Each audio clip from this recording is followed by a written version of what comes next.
Welcome back, beautiful souls. This is Top Tarot Minors, and today is all about the Seven of Pentacles. So welcome to the series if you're new, and my name is Sadhana. Very happy to guide you through this series of cards. And I have a large library of tarot decks, and I have several months ago, I went through every single deck in my library in preparation for Top Tarot Trumps, which is nearing completion, and decided that I would carry on as I was really enjoying going through every single card, and going to do the 56 minors as well too. So I hope you enjoy this selection, and please feel free to add to the conversation. And welcome to Arya. Namaste. All right, so let's go to, let's see if I can switch this for you. Why is that not working? Okay, there we go. I want to start with Margaret Peterson tonight. I haven't shared any Margaret Peterson cards as of late. And I think this one really gets into the mood of the Seven of Pentacles. Growth and decay. Doing while not doing. You can neither touch, eat, hear, see, nor hold onto time. Time is very powerful. No one can escape the laws of time. Matter is inhabited by time and defined by it. This card tells the story of time, different stratums containing rock drawings, a skeleton whose flesh has returned to the soil. The lifespan of plants, people, animals, and bacteria is ruled by different but interconnected intervals of time. Growth is possible because of decay. Decay is inevitable because of growth. The secret of beauty is revealed in the inconceivable. The beauty of a flower opening already shows the aura of decay. Don't interfere. Commit yourself to the process of growth. This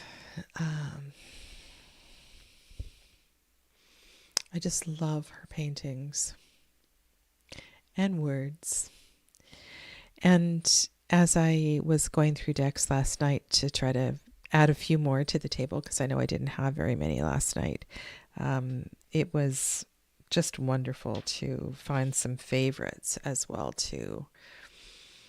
And this card from the Druidcraft Tarot, where I see the hooded figure cutting away the mistletoe from the tree. And here I sense, I can't remember the last time I read this page of the book, but my take on this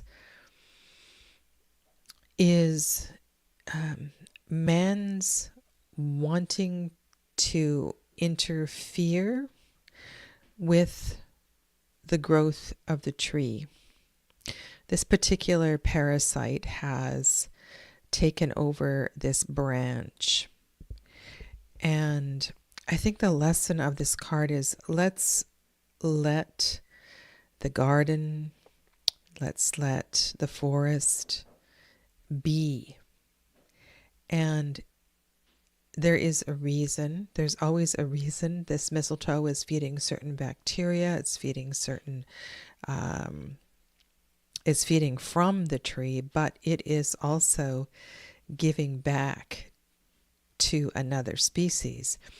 And wasn't this the lesson in the Six of Pentacles that I shared last night?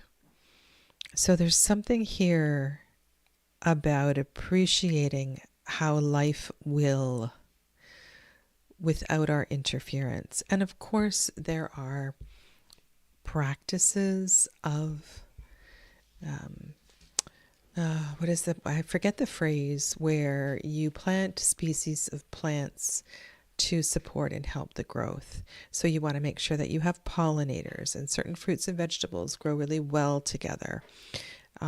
Companion planting, something like that. And so this knowledge certainly helps, and then we leave it alone. And even weeding, we can overweed. There's certain elements that are provided through certain weeds, and I use that in air quotes. And I know that when I started reading more and listening more to experienced gardeners, this was a whole sort of awakening to the process. So this is your Let It Be song, most certainly. Far left is the Star Seeker Tarot. And when I look at this card, I think of the mystery and the magic of all that goes on behind the scenes or below the earth. And we need to trust that there is a force greater than ourselves. There is an energy. There is something much older than who we are. And it's all a part of this this great cycle that we call life.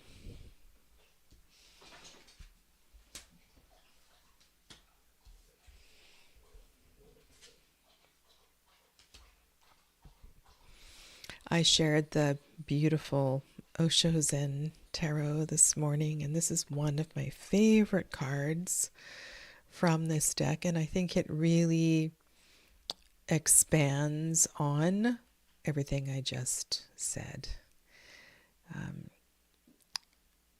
Let's honor natural cycles. Let's take the words of Margaret Peterson and honor the process of growth and decay.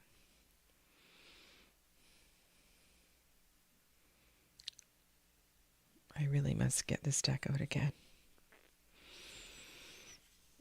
And I toyed with, maybe I should have got the lily white out. In this lily black deck, you see things that you don't see in the lily white. And here I'm also looking at, I have a deck called Night Flowers or Flowers of the Night. It's a Sherilyn Darcy deck.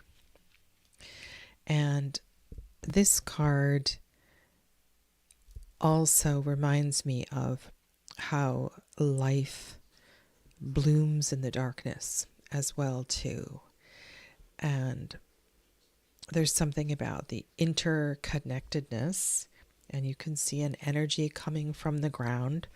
There's this interconnectedness of all that, the mystery below what we see on the surface, and also what these plants give to the cosmos. And so this is depicted in lots of different ways in these cards.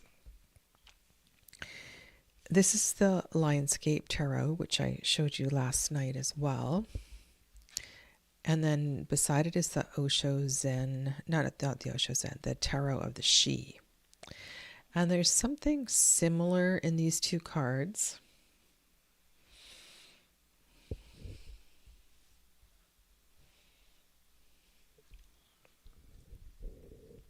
So in the Lionscape Tarot, and I think there is a similar card, if not a similar painting, in the extended journal for the Thoth Journey Tarot.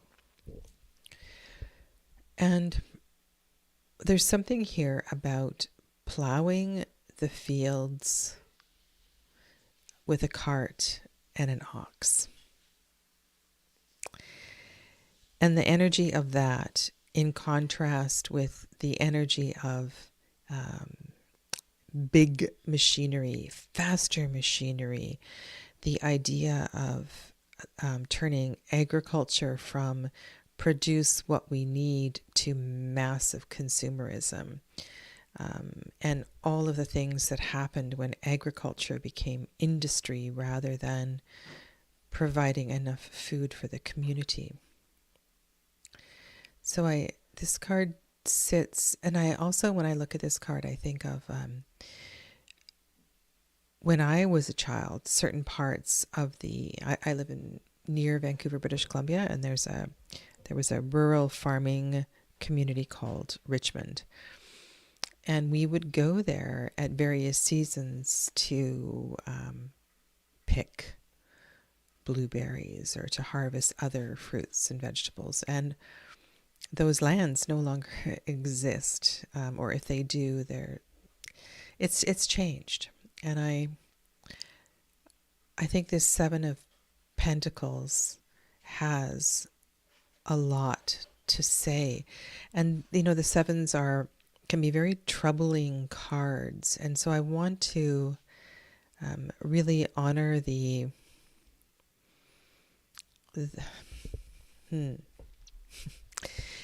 fact that we need the wisdom of the eighth Sephira, the energy of Hod, the energy of wisdom and clarity of mind, to balance most of the sevens. The sevens on their own can really get carried away, and I this is something that's really resonated with me in studying the Tree of Life in terms of the tarot, and how this Venus, Mercury, Netzach, Hod are so important to balance each other.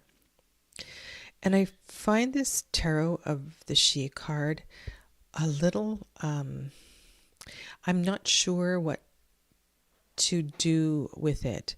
There is a tremendous, so on one hand, I feel that energy of like the adrenaline that can come when we really need to muster the strength. Shall we read what Emily Carding says about this card? And then I'll tell you what I was about to say.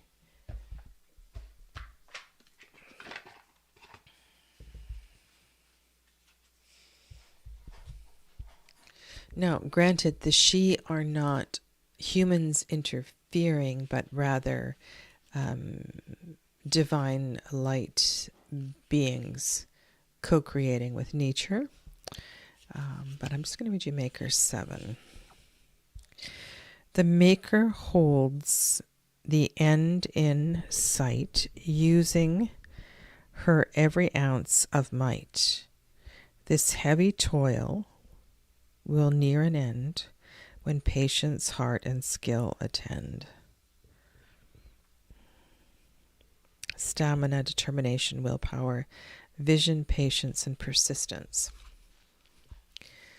So maybe you could imagine a story going back in time where communities of elemental beings created the standing stone circles, and the energy that was required here. Now this is, to me, I'm feeling something a little, I put it down with this card because I think there is some line that we can draw here. And perhaps if I step back and think about the creation of standing stone circles and what the gift that they have given to humans as being centers of powerful energy and healing, that what I am honoring is this inexplicable wonder of how the forces of life come together. And I'm sure I could sit and journal and find something much cleverer. But I think there's a power in sitting and reflecting on these quite different cards to expand and remember when you need this in certain times to respond to varying questions. The Waitsmith Seven of Pentacles may not be enough for you, give you enough words. And so I find this sort of this process invaluable, actually. Okay, so where are we? I do have one more card, and I want to read to you from, hi Perry, welcome, from Marie White. This absolutely stunning card here. The symbols are planetary symbols on the Seven Pentacles. You see the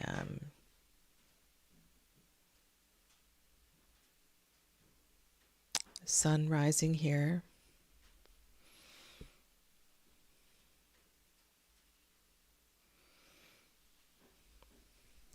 I don't believe that there are any humans in Tarot of the She, that they are all she. But I could be wrong. I'll need to go back and look at some of Emily Carding's writings on the deck. Thank you for that prompt, Aria.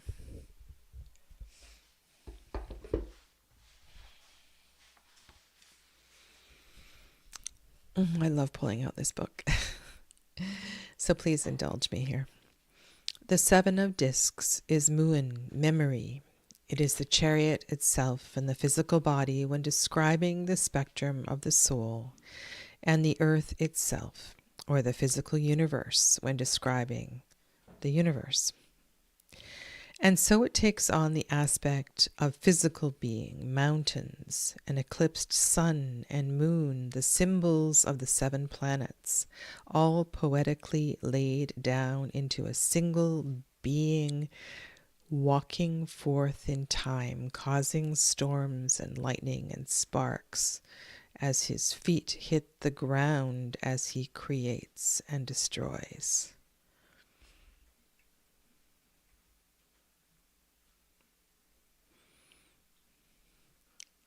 This is the demiurge, the artisan who creates the physical world from the material of chaos, beautiful and dark. Time. And you become the demiurge of your life, creating meaning and order from the chaos you are born into and surrounded by. In the end, you create God in the vision of yourself. Inspired by Muin, it is also Yggdrasil, the world tree, Odin's horse, that is, the vehicle in which he rides through time, his chariot. The physical earth is the chariot of the gods, as our physical body is the chariot of our souls. Seven seems so final.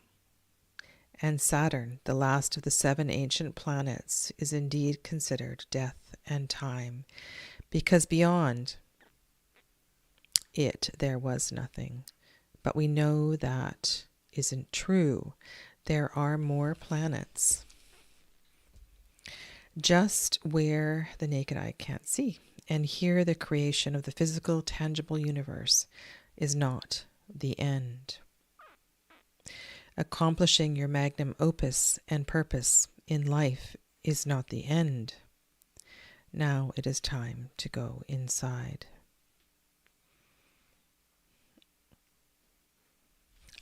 I'm going to leave this and reflect myself after, but what I see the link here in this particular card is the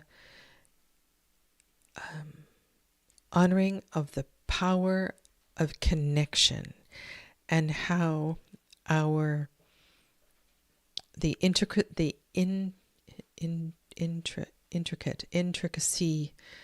of the myriad of networks that affect our lives, and how all of these systems co-create and sustain us is so important to honor.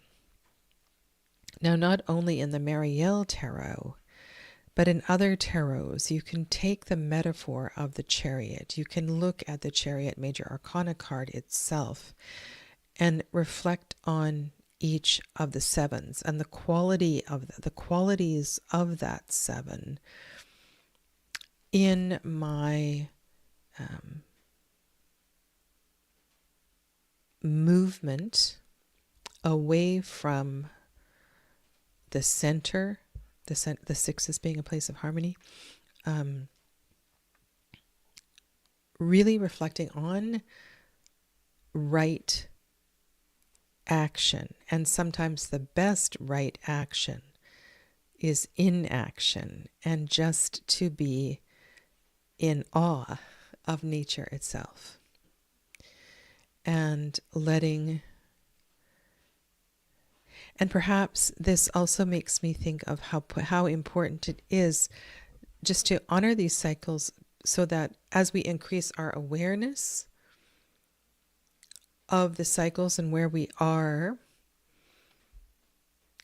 then our life has an opportunity to flow more in sync with those timings and those natural ways of being. And at this time of year, it can be very difficult to rise with the sun and sleep with the sunset. However, we can choose minimal artificial light after darkness, things like that. So I really appreciate Seven of Pentacles. I think it's a lot of food for thought. Yeah. So for today, top 5 Seven of Pentacles cards.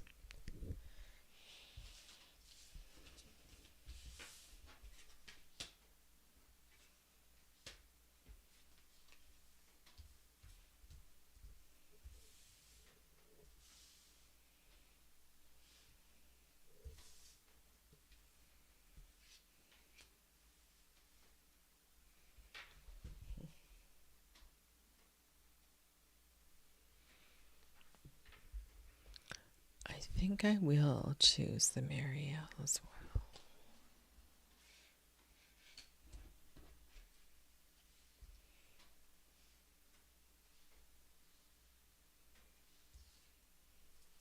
Okay. Left to right. Linescape. Osho Zen. Margaret Peterson. Druid Craft. Mariel.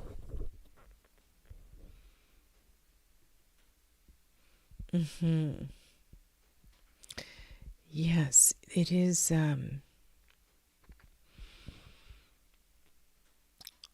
such an important number, and so many ways we can reflect on the number 7.